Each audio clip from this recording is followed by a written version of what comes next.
What's up, guys? It's Mike for Sim Racing 604, and welcome back to part 2 of my look at my new direct drive wheel. So for those who did not see part 1 or haven't followed the channel for very long, I got a direct drive wheel over the Black Friday sale 2017, a SimXperience Accuforce Pro V2 direct drive wheel. So you can go back and kind of get my initial thoughts on that if you want. But when I did my kind of review of Assetto Corsa and Project Cars 2 and my feelings of what it's like to drive those games with a direct drive wheel, something was very apparent in the comments. You guys wanted to see what my impressions were of specifically rFactor 2. What was it like? I think the reason for that is because rFactor 2 starts from such a high place anyway, and I guess the sentiment, and I had the same question, was, is it going to be kind of exaggerated? Is it going to be that much more awesome even though it was starting from a high place? So I wanted to do the rFactor 2 review as well as AMS and RaceRoom. So this is going to be a PC only kind of video, so apologies to console users, but we are sticking with PC only this time. And without further ado, let's jump in and have a look at rFactor 2. Alright guys, so rFactor 2, so as I mentioned in the intro, it's starting from a very high place. The force feedback in rFactor 2 has always been fantastic. I've always loved it. There are some people that do critique it. I'm not in that camp. I think it's really great to start with. And with my T300 RS, and I even rocked a G29 before that, but I don't really remember what the experience was like. I haven't raced that in quite a long time. But my T300, the feeling with rFactor 2 was always very positive. I always liked the force feedback. I managed to get it somewhat tweaked. I don't race rFactor 2 enough to really have a dialed in setting, but for kind of casual use of rFactor 2, the force feedback was always really good.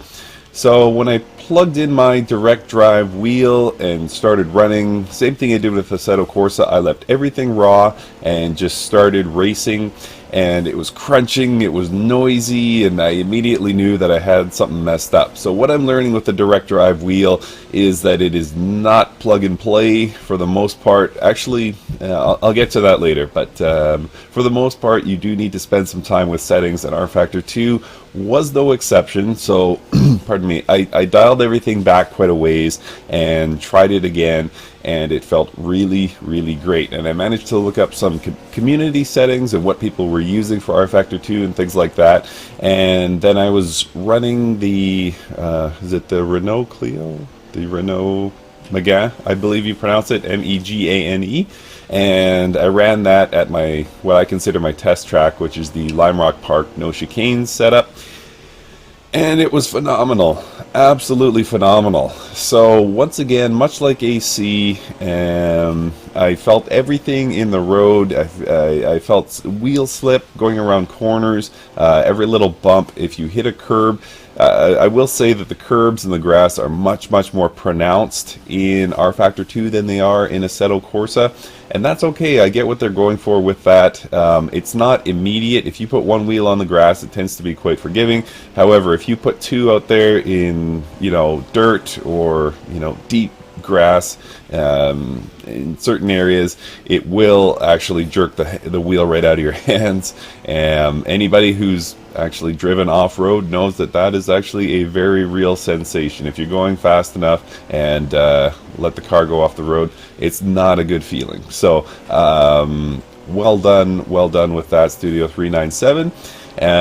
So yeah, a little bit more violent when it comes to, you know, lazy driving, going off track than Assetto Corsa, but all in all, my experience was absolutely incredible. The Lime Rock Park no chicane setup, actually all Lime Rock Park setups, layout, forgive me, I believe it's, let's see, turn 1, 2, 3, 4, I believe it's after turn 4, there's a crest, and you go over this crest and you're accelerate out of a corner, and you have to ease off the accelerator, otherwise you're going to spin. This is a standard thing with Lime Rock Park in most cars. But with the direct drive wheel, as soon as you start to feel that weight shift, as soon as the car gets light going over that crest, you feel it instantly. You know exactly how much to back off your accelerator, and it just feels absolutely fantastic. And then the next few corners are high speed corners, and you can feel right at the edge. When you're right at the edge of your grip, you just feel everything. It's really amazing, and I'm so happy with my experience with rFactor 2. If I had to offer one, it's not a critique at all. It's just a caveat. It's that my Assetto Corsa experience was probably doubled. I enjoyed Assetto Corsa a lot before, as you guys know if you followed the channel, but it just made it so much better, so incredible.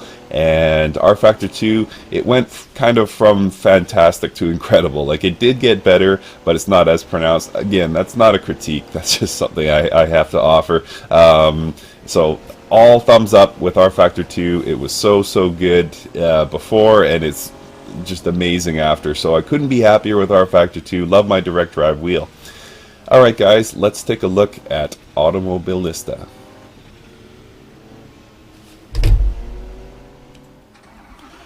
Alright guys, so Automobilista, or AMS as I prefer to call it. So, much like rFactor 2, Automobilista I felt was starting from a very high place. I've always enjoyed driving it.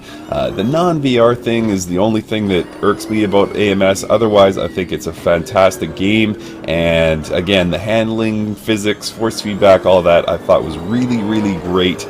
Much like rFactor 2, with my T300, I felt the handling and force feedback were really awesome. So I had, again, high expectations with my direct drive wheel. How would it be?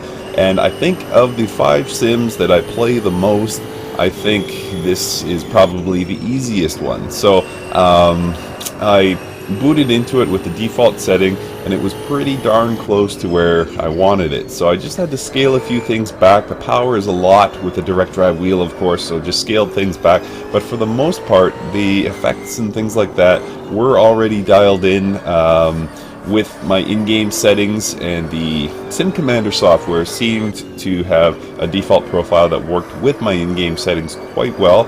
I did have some issues with wheel rotation. I went actually consulted some help offline with that. Well, not offline, actually via email from a subscriber, and that person was so awesome. And I'll have a subsequent video actually that talks a little bit more about my experience with the Accuforce community.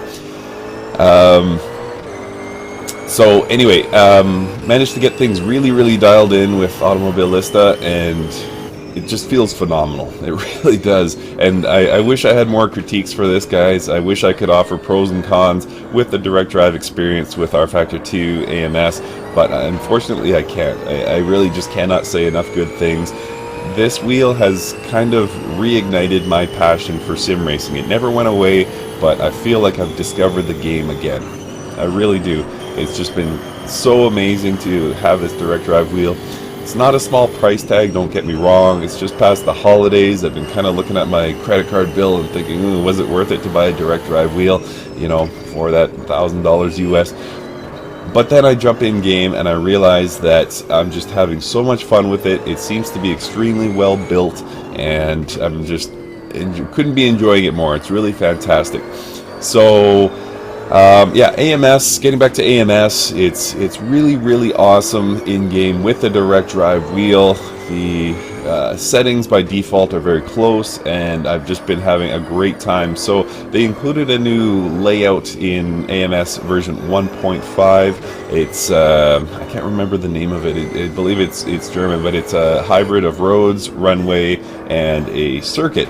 And even the different types of pavement, concrete, you can feel in the wheel. It just vibrates different. The reaction is very different, and it's just incredible. To my knowledge, I wouldn't have got as much of that effect through my T300. So once again, I've just been enjoying this so much, and AMS is no exception. I love driving this game. I always have, but it's even better with the direct drive wheel. It truly is fantastic. Alright, let's now move on to the last game of this video, and we'll talk about RaceRoom.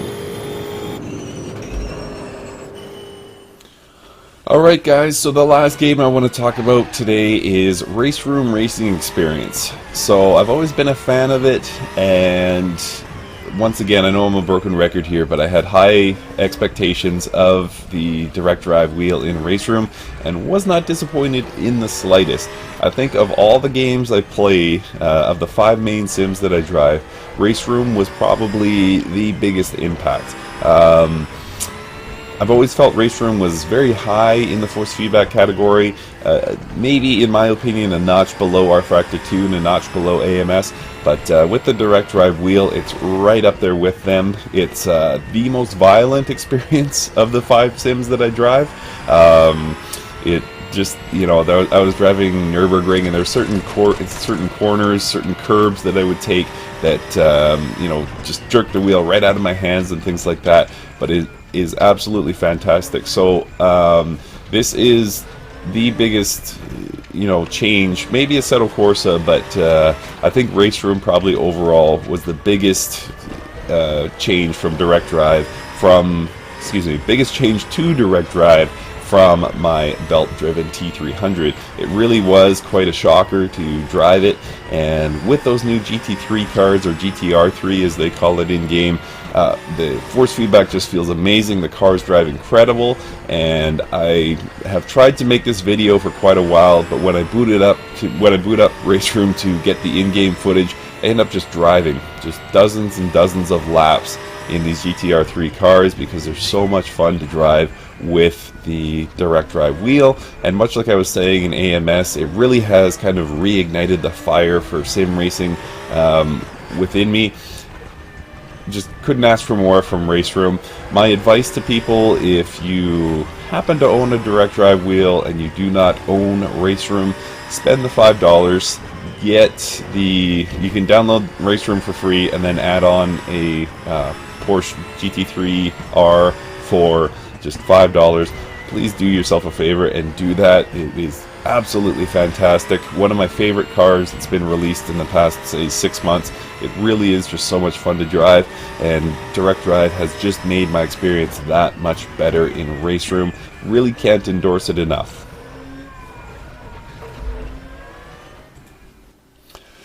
Alright guys, so that's going to do it for this video. So in summary, rFactor 2, AMS, RaceRoom, all just phenomenal with the direct drive wheel. I wish I could offer pros and cons.